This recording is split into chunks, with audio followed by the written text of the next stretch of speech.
Bueno, la montaña ha cambiado mucho. Desde aquellas épocas que empezamos nosotros hasta hoy día hay un vuelco absoluto de lo que es la montaña, de cómo se concibe la montaña y cómo se practica. Antiguamente no se pensaba que pudiera haber carreras de montaña y hoy en día es una de las facetas que más impulsa a la gente, a veces, ¿no? Yo creo que se va a ir tecnificando cada vez más y el panorama es muy amplio. O sea, hay gente que hace unas cosas, otros otras, y se ha diversificado mucho. Que haya gente de alto nivel es más difícil. Hoy día es mucho más difícil porque el nivel de hoy en día es infinitamente más alto que el que podía haber cuando nosotros lo practicábamos, aparte de que éramos muchos menos. Hoy día se ha desarrollado exponencialmente. El futuro de la montaña, pues mira, lo veo muy variopinto. La montaña de ahora no es ni mucho menos como la de hace 40 años, cuando yo empecé. La montaña es el escenario, el terreno de juego, digamos. ¿Qué deportes se hacen en la montaña? Pues carreras por montaña, esquí de montaña, escalada deportiva, escalada en bloque, senderismo, alpinismo, esquí de montaña, etcétera, etcétera, etcétera. Antes no. Antes el montañero, por definición, hacía de todo, un poco de cada, ¿no? Unos sabían esquiar y otros no, pero generalmente el montañero, pues no se le decía, tú eres senderista, no, yo soy montañero. Eso implicaba que para subir al Naranjo, pues había que andar, y entonces ibas por un camino y eras senderista, luego eras alpinista, digamos, y luego eras escalador, si sabías, ¿no? Pero todos lo hacíamos con las mismas botas. Ahora no, ahora resulta que hay zapatillas de correr, zapatillas para trekking, botas para estar en los refugios. Antes no tenías chanclas por los refugios, estábamos con las mismas botas, ¿no? Las botas que teníamos antes, las botas de cuero, servía para esquiar, para escalar en nieve, en roca y en todo. La misma bota para todo. Como mucho teníamos para verano unas botas, que era una atleta, para escalar en terreno caliente, digamos, en escuela, o en caballos también, y luego la bota gorda, que era la bota de invierno. Bueno, teníamos que echar grasa de caballo o silicona para que no se mojara, y siempre acababa mojada. Si te ibas a los Alpes o te ibas a una expedición, entonces compramos una doble, con bota con botín, pero todas de cuero. Es que yo aprendí a esquiar con bota de cuero, en el año 73. Yo estaba en la escuela española de esquí de Navacerrada, también aprendí ahí la técnica, pero con botas de cuero. Ya no es el alpinismo, el deporte rey, son más deportes. Yo sigo siendo alpinista y me siento muy orgulloso de ello. La montaña la veo en un futuro, es muy competitiva y poco social, la veo muy independiente, no les hace falta nada ni a nadie, eso es lo que se creen, que no les hace falta, no necesitan nada, la información. Antes siempre necesitabas alguien que te informara, que te llevara hasta allí, te contara, y más tarde, pues poco a poco te ibas haciendo su amigo y te metías en un grupo muy social, necesitabas todos con todos, disfrutabas también de la gloria de conquistar los objetivos, todos los proyectos que tenías, los convivías, los repartías todos, los compartías. Si llegaba el día en que si tu amigo no escalaba, tú no escalabas. Ahora pues no te hace falta nada, o sea, te metes enganchos en internet, te metes ahí, ves la dirección, ves la vía, buscas las formas, no necesitas nada, pero luego no es verdad, las cosas hay que compartirlas. Entonces se ha perdido eso y no creo que se recupere, ya es demasiado independiente. Y luego el medio natural que tanto he defendido, pues cada vez se le están poniendo puertas al campo, ya hay puertas por todos los sitios, ya hay que pedir permiso para entrar. Nosotros hacíamos campañas de limpieza, me acuerdo de unas campañas de limpieza de la Pedriza, con Prisca y bueno, ahí estaba el papi, estábamos todos quitando basura, yo qué sé las toneladas de basura que sacamos de la Pedriza, pero toneladas, unas montañas, hasta somieres había allí, aquello, unas hogueras, se comía, y cuando ya la gente se estaba educando, empieza otra vez a venir otra gente, todo al río, otra vez a empezar, y todo esto ha acabado ¿en qué? Pues en que lo van a cerrar todo, y a partir de ahí, pues quizás sea peor.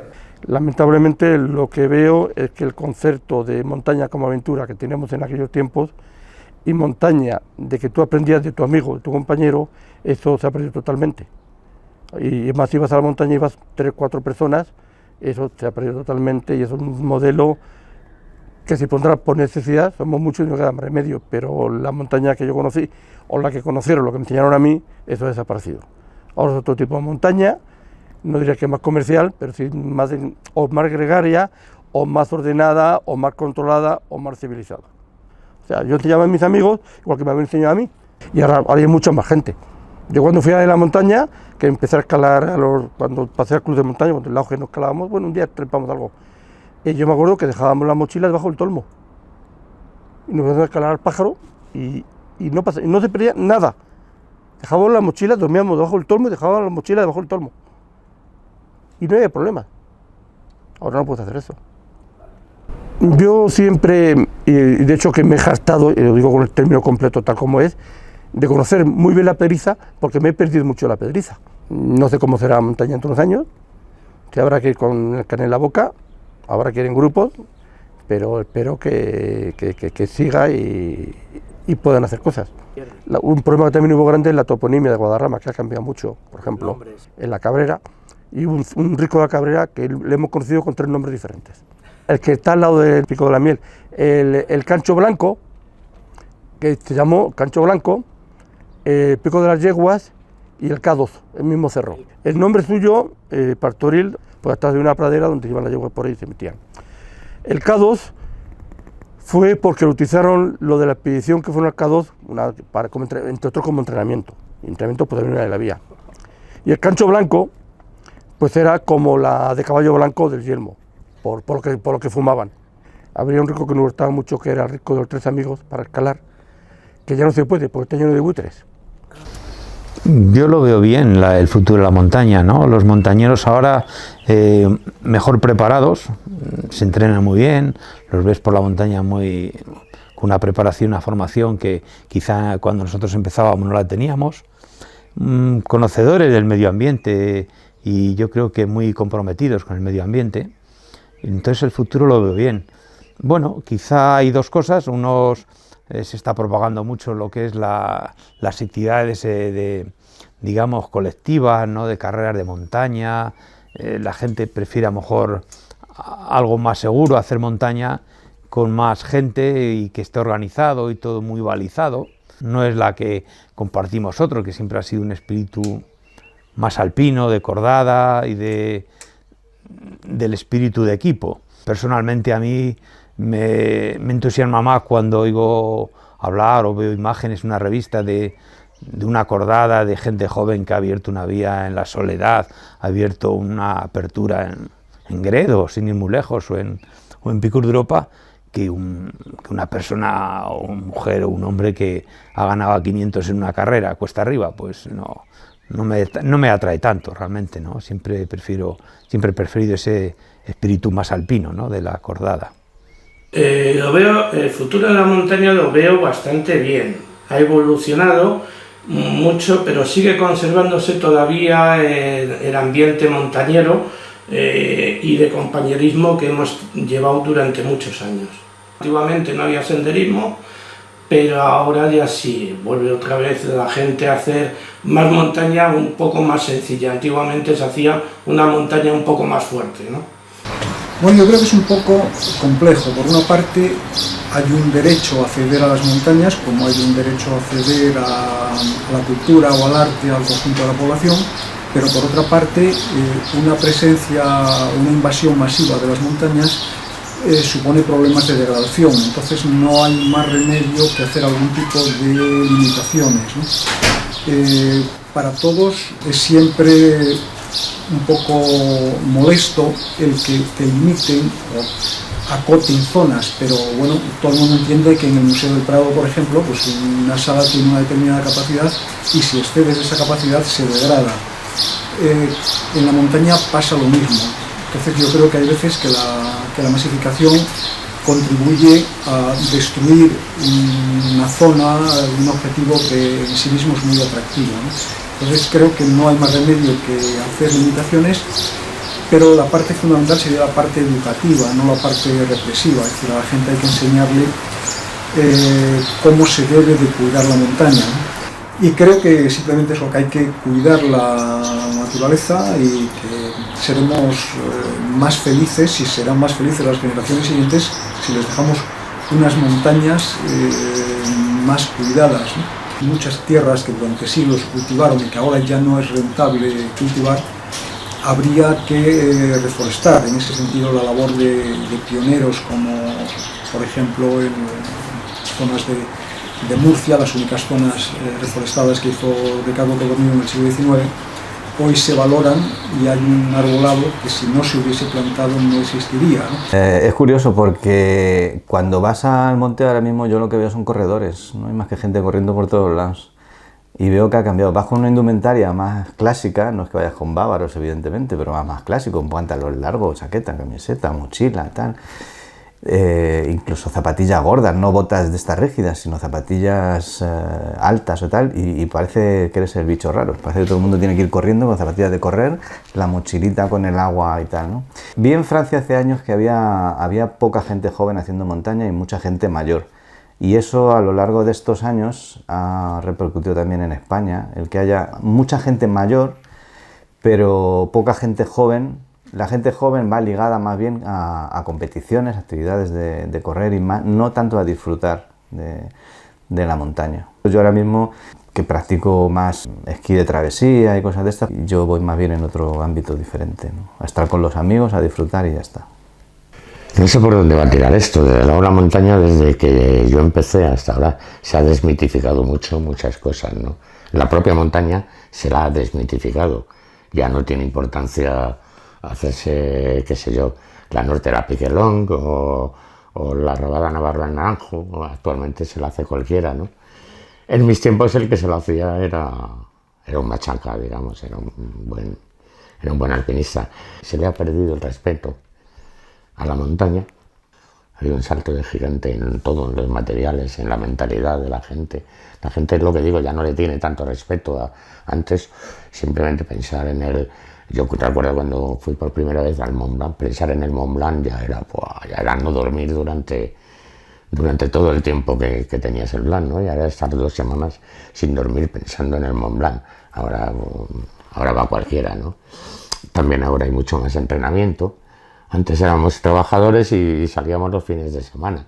Ahora no, ahora la gente va a gimnasios, hace de todo, ¿no? Para estar en forma. Empezábamos a escalar con bota dura, como mucho luego con cletas, etcétera, los clavos, tacos de madera, todo eso era muy cansado, ¿no? Ahora hay mucha facilidad, ¿no? Para el material, el Gore-Tex. Que al principio, pues eso, nos conocíamos todos. Éramos un grupo relativamente reducido y cada vez está pues más masificada.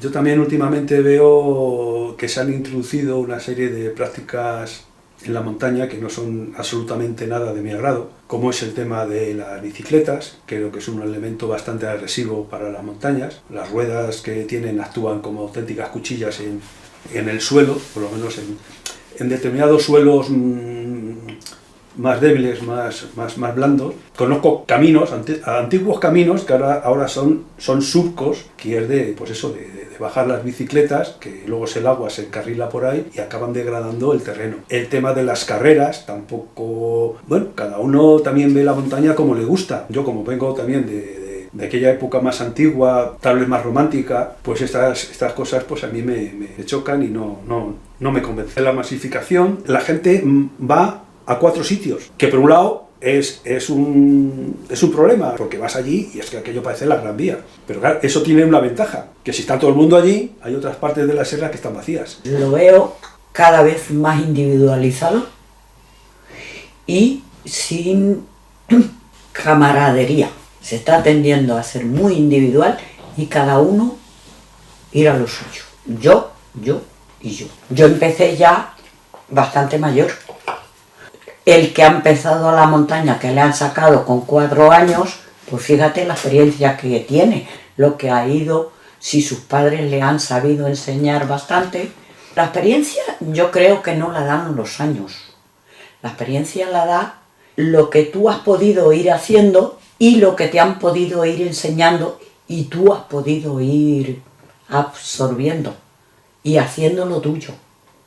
Porque después yo seguí, pues eso, llevando gente a la montaña, llevando chavales, llevando a mayores, y cuando he organizado los trekking, que he estado varios años con el club, llevando los trekking de los Alpes, porque yo me sentía con la obligación moral y personal, todo lo que me habían enseñado los veteranos de la Deportiva y Domingo Pliego, la mejor manera de pagarles a ellos era enseñándoselo a los demás. Me doy por satisfecha que no ha caído en cascajo, como decía mi madre. No sabes la ilusión que a mí me hizo. Bajaba esquiando por el Valle Blanco y cuando estábamos ya llegando abajo, oigo que me llaman. Y eran una de las hijas que fue presidente de Peñalara, que yo la había llevado de pequeña a la sierra. Y habíamos hecho campamentos y todo eso. Y de verdad, el verla a ella esquiando también por allí, o sea, para mí es que eso fue el no va más.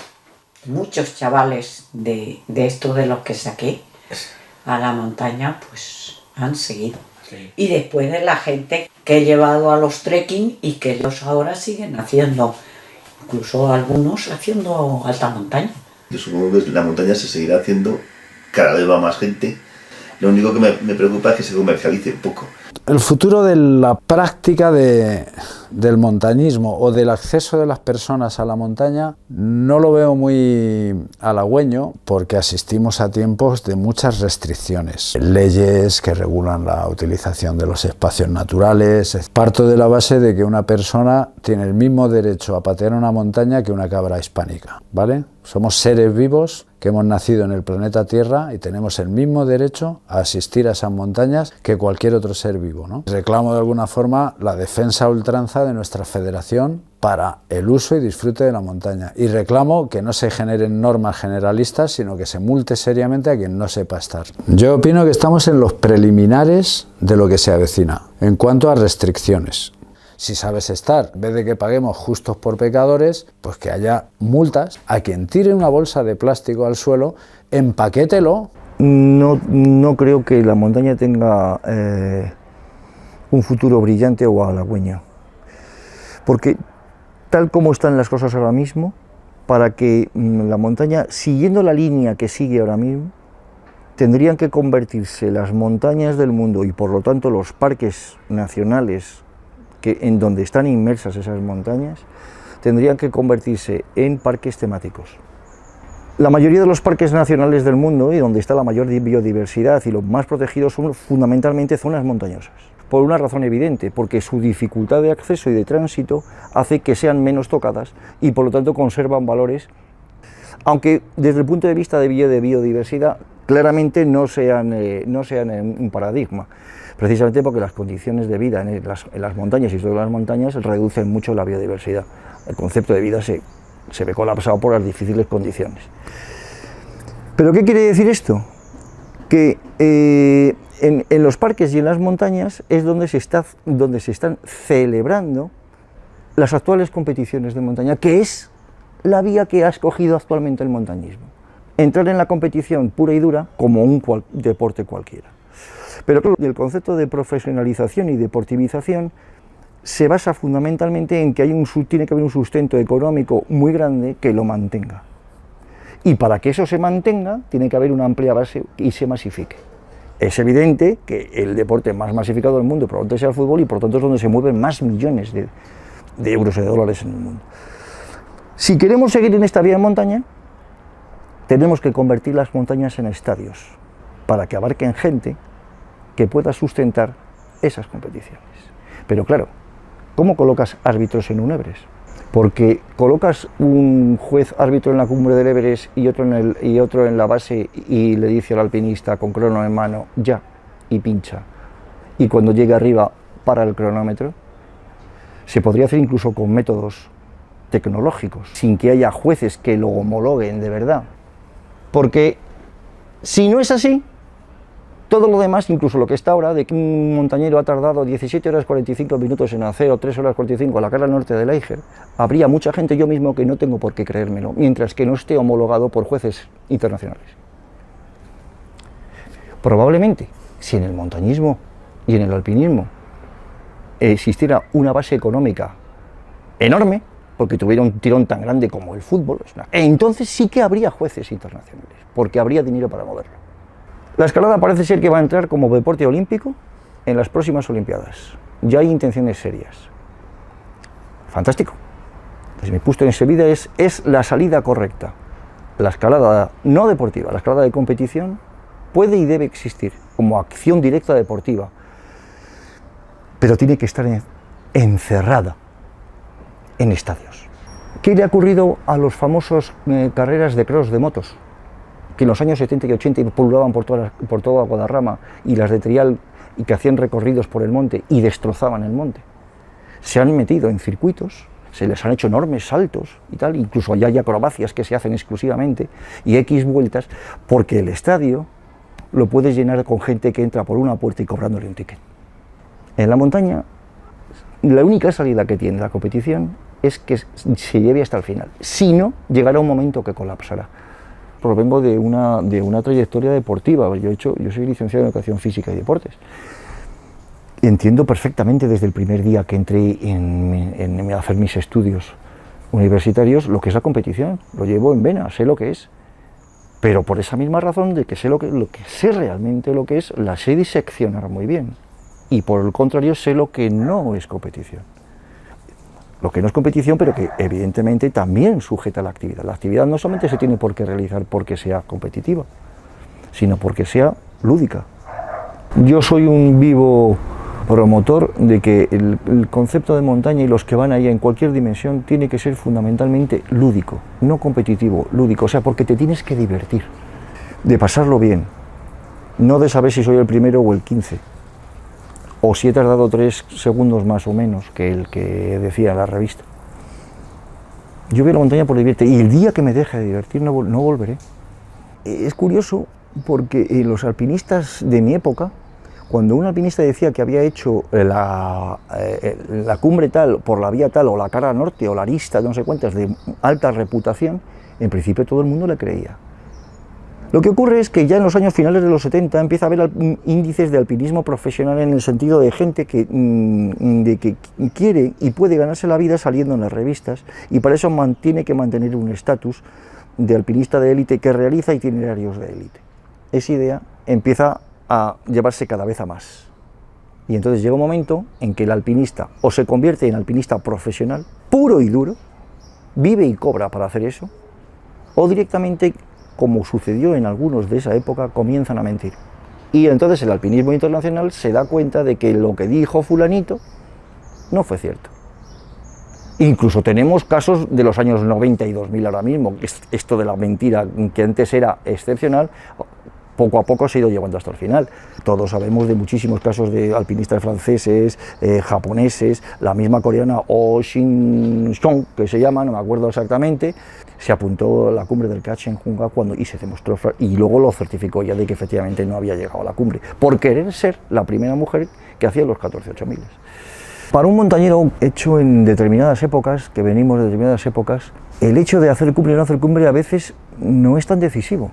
Es decir, nosotros sabemos de cordadas o de expediciones que han luchado hasta la extenuación por conseguir una cumbre y no la han conseguido, porque los avatares de ese momento y las inclemencias del tiempo realmente lo han impedido. Al año siguiente hace un tiempo excepcional, el terreno está excepcional y hacen cumbre por ese mismo itinerario 3 expediciones.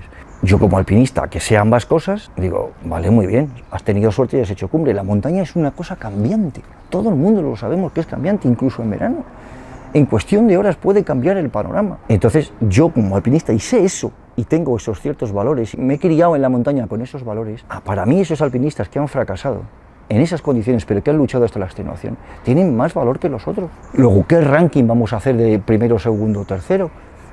A mí un alpinista que ha escalado la Oeste del Naranjo de Bulnes, por ese simplemente hecho, haya tardado 3 horas o 16, haya metido un artificial o no, yo ya sé qué nivel tiene de escalada. Chavo. No, yo lo hice en 3 horas 15. ¿vale? La montaña ya te ofrece suficientes filtros como para que tú puedas saber quién la hace, quién no la hace, cómo la hace, y ese itinerario lo hagas como lo hagas con excelentes condiciones o condiciones perras, ya supone un determinado nivel. Lo que otorga el nivel es la montaña, no el cronómetro. Es la montaña y un tanto el estilo. Bueno, en cuanto a la montaña en sí, claro, la montaña física es la misma, por supuesto. Lo que ha cambiado es no la gente, sino la manera de hacer montaña. Antes era todo muy clásico y el equipo era rudimentario, y ahora pues hay muchas más actividades que se realizan en la montaña que no existían antes. Por ejemplo, la bici de montaña, las carreras de montaña, son más competitivas de lo que antes no había competición de ningún tipo, vamos. El futuro de la montaña es bueno porque ahora hay muchas posibilidades, hay mucha comunicación, hay mucha información, hay muchos clubs, hay mucha oferta para salir a la montaña, ya sea por agencias de viaje, por club de montaña, por individuales. Entonces yo veo un futuro muy bueno, se está viendo que se hace mucha actividad. A fin de cuentas yo creo que hay menos accidentes, o hay accidentes, pero algunos son menos graves, muere menos gente en la montaña. Antes no se tenían datos, verdaderamente, si moría una persona o no moría. Y verdaderamente no había acceso a cursillos, porque tampoco se implantaban muchos cursillos, hasta que se aprendía del compañero que más sabía, tanto a escalar, como a esquiar, como a montaña, a todo. Porque tampoco había un dinero hablo del montañero normal. El montañero normal no tenía dinero para pagar un cursillo de esquí ni para hacer muchas cosas de estas que se hacen ahora. Ahora esto lo facilitan los clubes, entonces los clubes pienso que han ayudado mucho a que el montañismo suba. Hoy en día no concibo una persona que salga regularmente a la montaña que no esté asociada al club. Tiene posibilidades no solamente de salir con una buena formación a la montaña, sino la de relacionarse con gente que comparten su misma afición, su misma inquietud. Y eso siempre enriquece al ser humano, que tú compartas datos, compartas rutas, compartas sitios donde puedes salir mejor, donde puedes ir acompañado. Eso siempre es enriquecedor. Hombre, yo el futuro de la montaña le veo muy prometedor, sobre todo en relación con los clubs. Lo que no veo un poco es la gente que va un poco a hacer la guerra particular, porque de hecho tanto la gente que va con los perros o gente que va con las bicicletas pues están erosionando y destrozando bastante el entorno natural, incluso de gente que deja basuras. Por eso creo que la montaña tiene un gran futuro siempre que se haga a través de clubs y donde haya un respeto por la naturaleza y el medio ambiente.